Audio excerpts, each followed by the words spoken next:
The hum of the garage door is the same sound it makes every morning. Nothing unusual.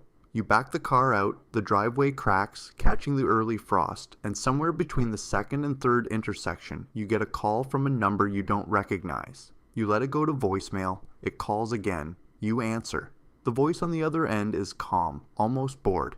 She introduces herself as a collection specialist from your lender's asset management division. Not your branch, not your advisor, the asset management division. And before you can ask what this is about, she reads you a clause number. A clause buried in pages 41 to 43 of your mortgage agreement. The one you signed without reading. The one your broker called a standard provision. She tells you the bank has exercised its right under the offset clause. Effective 3 business days ago, the funds have already moved. Welcome back to Canada Property Watch. In previous investigations, we exposed how the self-supply HST trap has quietly vaporized the equity of new construction investors across the GTA, and how CRA's retroactive principal residence denial program has detonated the retirement savings of thousands of Canadians who never believed they were doing anything wrong. Today, we are going inside the most misunderstood clause in Canadian banking, the offset clause, and we are going to show you exactly how it works, exactly when banks activate it, and exactly what it means for your accounts, your mortgage, and your financial survival in 2026. Most people hear the phrase offset clause and they file it somewhere between fine print and irrelevant. That is precisely the calculation the banks are counting on, because the offset clause is not a theoretical legal technicality. It is an operational tool. It is live. It is algorithmic. And in the current Canadian lending environment, where variable rate holders are burning through renewal shock, where HELOC utilization rates are climbing to levels not seen since the 2008 stress tests, and where arrears data from the major chartered banks is trending in a direction that makes their risk departments deeply uncomfortable, this clause is being activated with increasing frequency. The people it is being activated against are not always the people you would expect. Stay with me. This next part changes everything. Let us begin with the mechanical structure of the clause itself, because you cannot defend against something you do not understand. In Canadian banking law, an offset clause, sometimes called a right of set-off, gives a financial institution the legal authority to seize funds from any deposit account you hold with that institution and apply those funds directly against a debt you owe that same institution. This is not a court order. This is not a legal proceeding that requires a judge. This is a contractual right the bank obtained from you the moment you signed your mortgage documents, your HELOC agreement, your credit card terms, or your personal line of credit. You consented to this in writing, and the bank can exercise it unilaterally without advance notice in many cases, as long as the debt qualifies under the terms of the agreement. That is the first thing most Canadians get catastrophically wrong. They believe that because they have never missed a payment, the offset clause does not apply to them. What they do not understand is that the trigger for the clause is not always a missed payment. The clause can be activated by a material change in the borrower's financial position. It can be triggered by a drop in the assessed value of the collateral securing the loan. It can be triggered by a breach of a representation you made at the time of application, including income representations that the bank's verification systems now have the data infrastructure to audit in real time. And it can be triggered by cross-institution risk flags that flow through the credit bureau reporting systems that all major Canadian lenders share access to. A or B? Tell me in the comments. Did your mortgage broker ever explain the offset clause to you? A for yes, B for no. Now let us talk about the 3 specific ways this clause is being weaponized in 2026, because each mechanism is distinct. Each target profile is different, and if you fall into any of these 3 categories, you need to understand exactly what you are exposed to. The first mechanism is the deposit sweep. This is the most operationally straightforward version of the offset. You hold a checking account, a savings account, or a TFSA at the same institution where your mortgage is held. The bank determines, through its own internal credit review processes, not through a court, that a debt obligation you hold with them is in jeopardy. Not necessarily in default, in jeopardy. The risk model calculates that your capacity to service the debt has deteriorated below their internal threshold. Without notification, and in many documented cases without a phone call or letter in advance, the bank executes what is internally referred to as a deposit sweep. The funds in your accessible accounts are transferred to offset the outstanding balance on the flagged debt. You discover this when your debit card declines at the grocery store, or when a pre-authorized payment to your property tax account bounces, or when your property management company calls you to say the rent deposit check for your investment property did not clear. The deposit sweep is particularly brutal for self-employed borrowers and anyone who is using their checking account as an operational float for a rental portfolio, because when the sweep executes, and it does not just take what you owe. In some cases, the bank sweeps the entire available balance and holds it pending review, effectively freezing your ability to operate while they conduct their internal assessment. The legal basis for this is solid. The practical consequence for the account holder is catastrophic. And in the current environment, where cash flow margins on leveraged rental properties have been compressed to near zero or below by interest rate increases, losing even 2 or 3 weeks of operational liquidity can trigger a cascade of missed obligations that permanently escalates the severity of the bank's response. The second mechanism is the HELOC reduction and cancellation. This is where the offset clause intersects with the broader risk management infrastructure in a way that is particularly merciless. And most Canadian real estate investors who built portfolios between 2015 and 2022 use the HELOC, the home equity line of credit, as their primary liquidity vehicle. The model was simple. Property appreciates. Equity increases. You draw on the HELOC to fund down payments on additional properties. The rental income services the new debt. You repeat. This model was extremely profitable during the appreciation cycle. In the current environment, it is a mathematically perfect trap. Here is why. The HELOC is not a fixed loan. It is a revolving credit facility secured against the equity in your home. But the equity in your home is a dynamic number. It is reassessed continuously by the bank's automated valuation systems. In markets like Hamilton, Barrie, Oshawa, and the outer 905 belt, the markets where speculative demand drove prices to peaks that the current interest rate environment cannot sustain. The assessed value of properties has declined materially from peak valuations. When the automated valuation model triggers a reassessment and the recalculated equity in your property falls below the threshold required to support your current HELOC limit, the bank has the contractual right to reduce your available credit immediately, without your consent.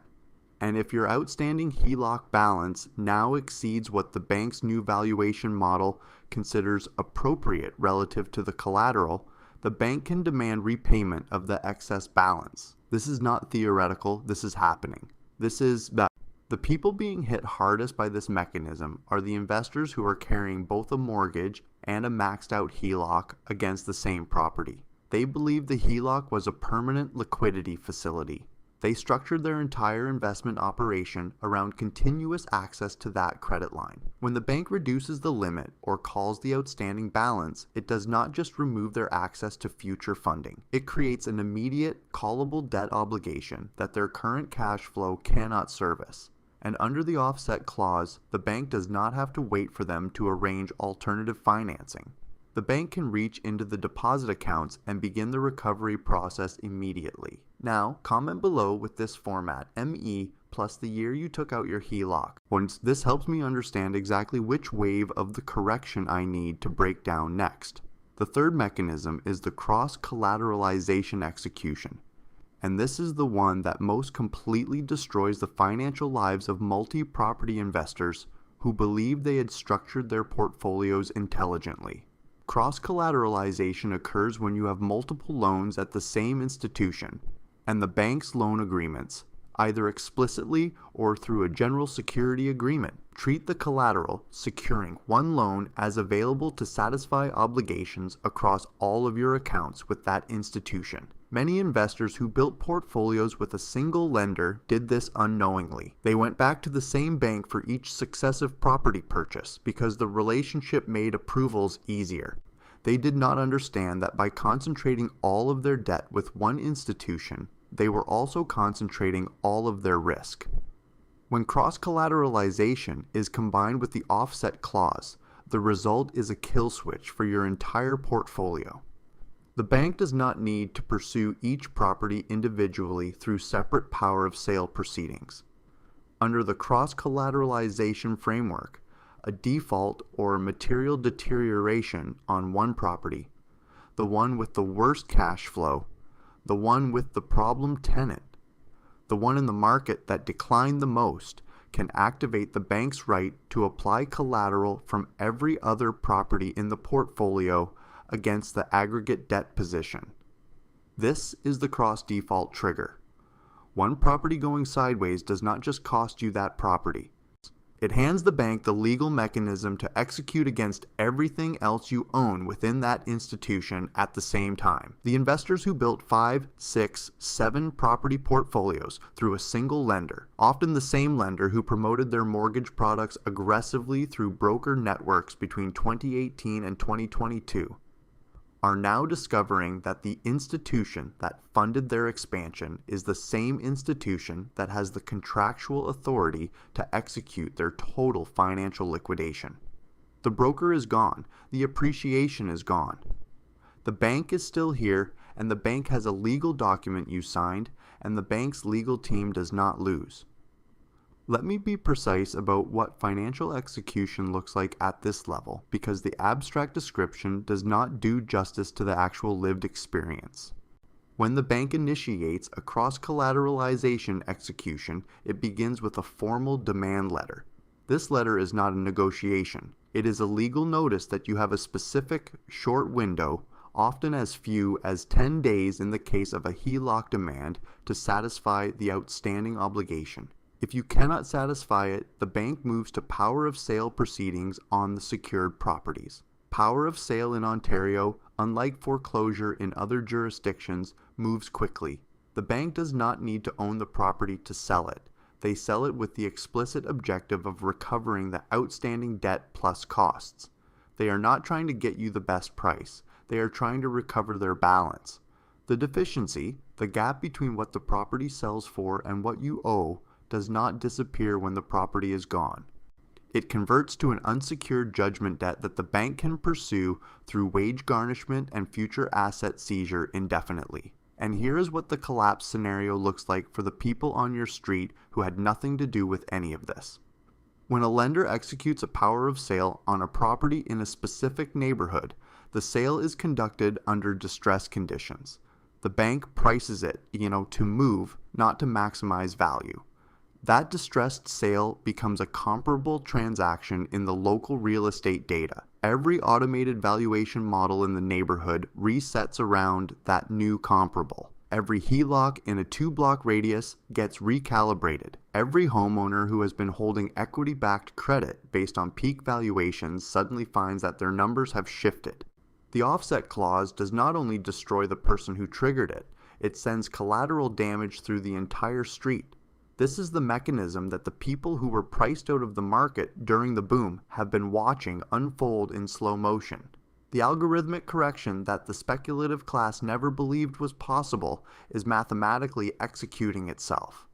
The loans that were written at peak valuations against peak income projections in a near-zero interest rate environment are being serviced in a fundamentally different economic reality, and the institutions that wrote those loans have tools, legal, contractual, algorithmic, that are designed precisely for this scenario. So what do you actually do about this? Because this channel does not exist to create paralysis. It exists to create clarity.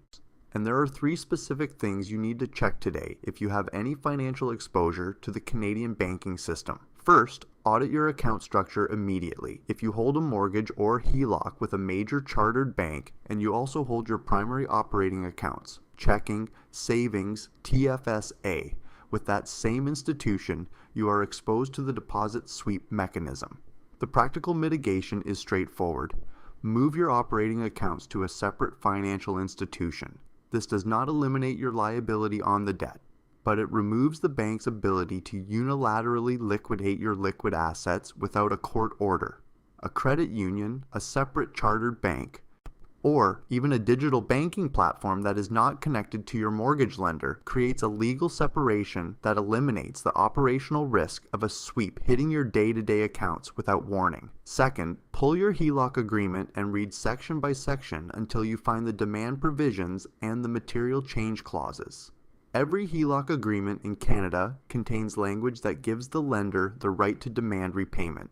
The question is what the specific triggers are, how much notice they are required to give, and whether your current account structure exposes you to a sweep in the event of a demand. If you cannot parse the legal language yourself, take the document to a real estate lawyer, not your mortgage broker, us, who has a financial interest in keeping you calm, and get a plain language explanation of exactly what the bank can do to you and under what circumstances. Third, if you are a multi-property investor and all of your properties are financed through a single institution, you need to have an honest conversation about concentration risk with a financial advisor who does not work for that institution.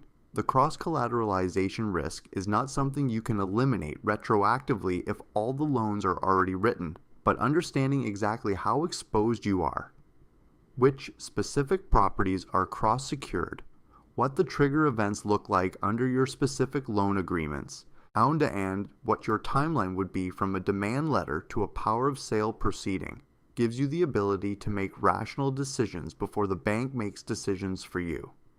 What I am describing is not a worst-case hypothetical. The conditions that activate these clauses are present in the Canadian market right now. The automated valuation systems are running continuously.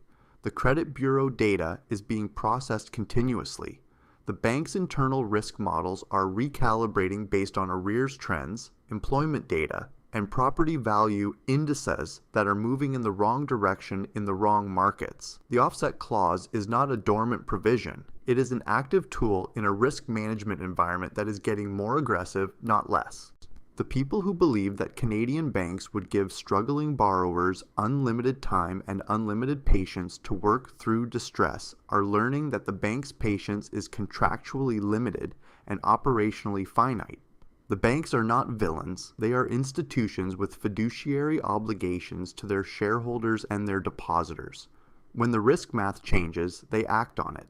And they act on it using the tools that you consented to give them when you signed the documents. The registered letter is already in the system. In some cases, it has already arrived and the recipient filed it in a drawer because they did not understand what it meant. This is not a problem that resolves itself by waiting. The offset clause does not expire. The demand provisions do not reset. The legal clock moves in one direction. And if this investigation has clarified something that your banker, your broker, or your financial planner never explained to you, share this video with one person who needs to hear it. Not because we are asking you to promote this channel, but because the information asymmetry in Canadian real estate, the gap between what the institutions know about your contractual exposure and what you actually understand about your own agreements, is the mechanism by which financial execution happens at scale. Knowledge is the only offset clause that works in your favor. Next week, we are going inside two specific scenarios that no one is talking about openly. The moment a bank's automated system flags a rental property as owner, occupied based on hydro usage data, and what happens to your entire application history when that flag triggers a fraud review. Vote in the comments. A, if you want the hydro surveillance angle first. B, if you want the fraud review audit trail first. Your vote determines what we investigate next. Canada Property Watch. Stay informed, stay solvent.